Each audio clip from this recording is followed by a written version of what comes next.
B. Promptly deliver an amended form to the buyer which discloses the defect. C. Only the home inspector form from this point on would be notified, and he can choose to disclose it to the buyer if the condition is serious enough to merit disclosure. D. None of the above. The answer to 131 is B.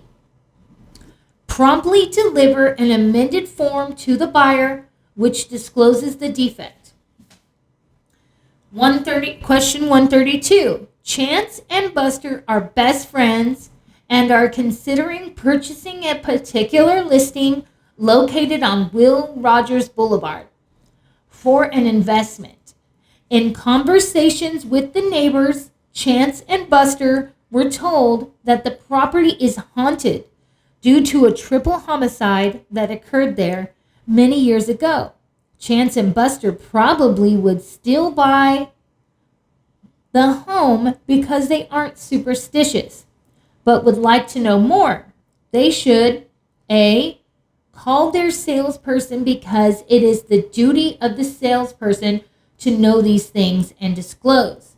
B. Contact Ghostbusters to find out if there have been any emergency calls placed pertaining to this property. It's obviously not B. C. Make a written request to be delivered to the seller to inquire of the homicide rumor. D. Request from listing associate the homicide disclosure form. The answer to 132 is C. Make a written request to be delivered to the seller to inquire of the homicide rumor. Question 133.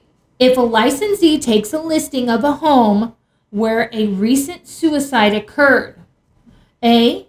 Then the licensee has the duty to inform the seller that they must disclose this. B. It is the licensee's duty to disclose it, even if the seller wishes are contrary. C. There is no duty on the seller to disclose unless the buyer asks in writing. D. The seller only has to disclose if the suicide happened within the past 30 days. Your answer to 133 is C. There is no duty on the seller to disclose unless the buyer asks in writing.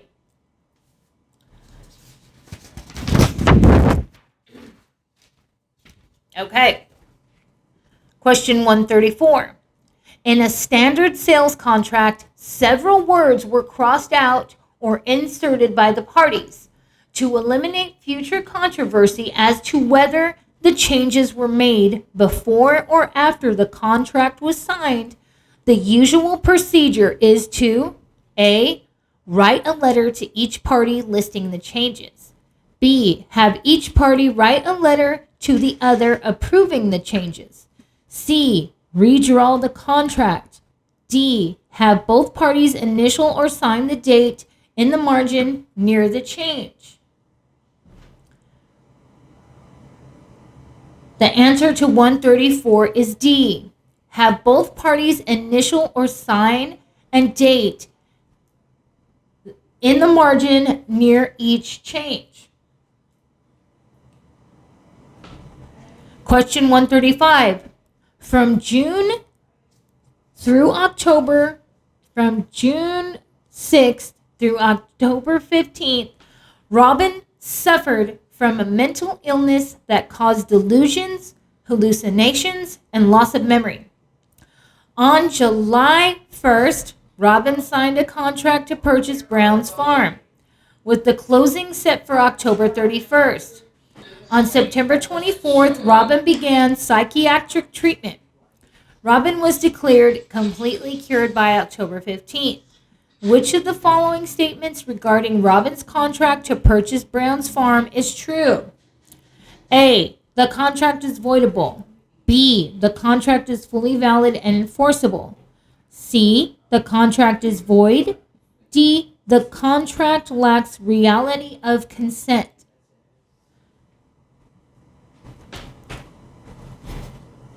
The answer to question 135 is A. Let me make sure. A. The contract is voidable. 136. St. Eliot signs a contract under which he is given the right to purchase the property located at 2795 Weber Street for $180,000 anytime in the next 3 months. Saint pays the owner of the property $500 at the time the contract is signed. Which of the following best describes this agreement? A. Contingency. B. Option. C. Installment. D. Lease option. Question 136 is B. Option.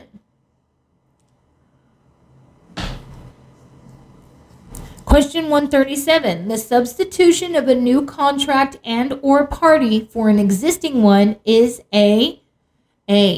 Breach. B. Option. C. Novation. D. Illegal practice. Question 137 is novation. C. Novation. The substitution of a new contract and or party for an existing one is a novation. 138. A broker, if involved in the utilization of dual contract, is A. Justified in the action as long as no one gets hurt. B. A party to fraud. C. Well within the limits of the law. D. Legal as long as there is full disclosure to all parties. Question 138 is B. A party to fraud. A broker, if involved in the utilization of dual contract, is a party to fraud. 139. What is a rescission of a contract? A. A ratification of a contract by all parties. B. A return to the situation as it was before the contract was executed.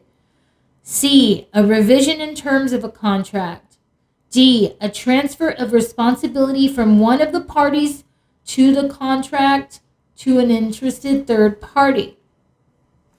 Okay, the answer to 139 is B. That's right. A return to the situation as it was before the contract was executed. 140. It is said that a valid contract must have legality of object. Which of the following best describes legality of object? Okay. A. All parties are of legal age and agree upon the legal consideration to be paid. B. The contract must not be for an illegal purpose or against public policy. C. Either party has the legal right to cancel the contract, provided legal notice is given. D. An agreement between competent parties that is legally enforceable. The answer to question 140 is B. The contract must not be for an illegal purpose or against public policy.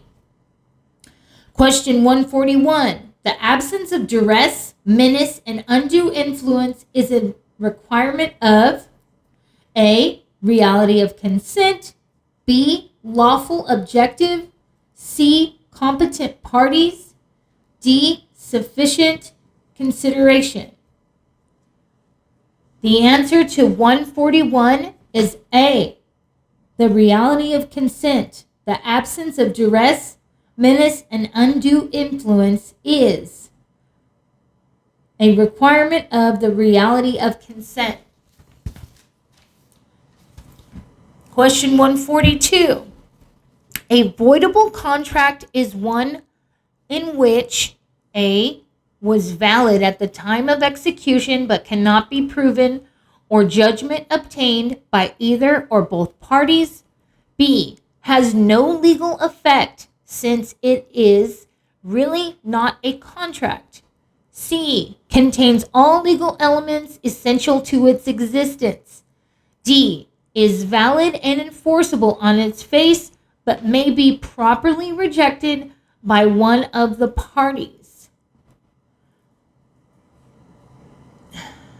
The answer to 142 is D. That is the exact definition of avoidable contract. It is valid and enforceable on its face, but may be properly rejected by one of the parties. Question 143. Before communication to the prospective purchaser of the seller's acceptance of an offer, the prospective purchaser may withdraw the offer at any time. A, unless the offer states it is irrevocable. B, provided the offer is not supported by a deposit. C, provided the offeree has breached the offer. D, for any reason. 143, the answer is D, for any reason. Okay, so the prospective purchaser may withdraw the offer at any time for any reason. Question 144, which of the following is not necessary for a valid deed? A, grantor signatures. B, delivery and acceptance. C, recording. D, designation of the grantee. Question 144 is C, recording. Remember, it is not necessary to record the deed. You need to remember that. Which of the following is not necessary for a valid deed? Recording. 145, leasehold estates are A, estates of trust. B, possessory estates. C, reversionary estates. C, titled estates. 145 is B. Yes, they are possessory estates, which means you possess them. You live in them. You possess them. You don't own them, but you possess them for the time being during the lease. 146, tenancy at sufferance exists when A, the tenant is in possession of the property without the consent of the landlord. B, the tenant fails to surrender possession after the lease terminates. C, both A and B. D, neither A nor B. Answer 146 is C, both A and B.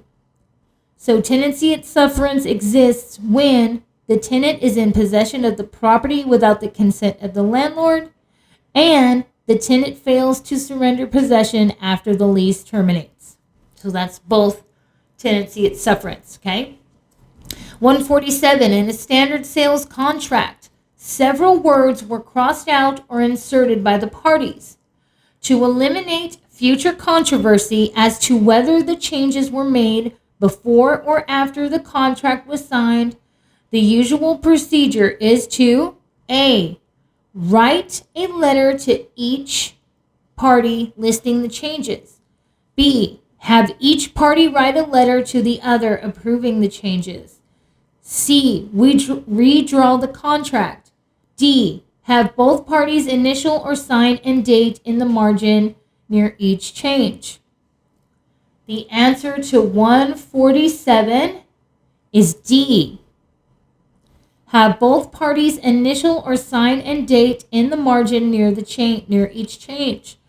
Okay, question 148. The listing agreement on a residential property states that it expires on May 2nd. Which of the following events would not terminate the listing? A, the agreement is not renewed prior to May 2nd. B, the owner dies on April 29th. C, on April 15th, the owner tells the listing broker that he is dissatisfied with the broker's marketing efforts. D, the house is destroyed by fire on April 25th. Okay, so 148 is C. On April 15th, the owner tells the listing broker that he is dissatisfied with the broker's marketing efforts. Okay, 148 is C. Okay. 149. A broker sold a residence for $185,000 and received $12,950 as her commission in accordance with the terms of the listing. What was the broker's commission rate? So I think you take 185 and 1290 to find out the commission rate, and you divide the two numbers to get a percentage.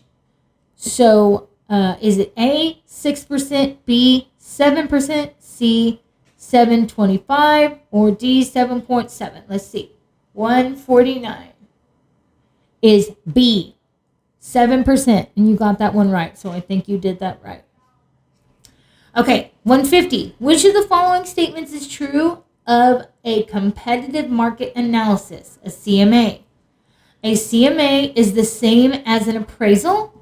B, a CMA can help the seller price the property. C, by law in most states, a CMA must be completed for each listing taken. D, a CMA should not be retained in the property's listing file. Okay? So for question 150, the answer is B. A CMA can help the seller price the property. So a comparative market analysis can help the seller price the property.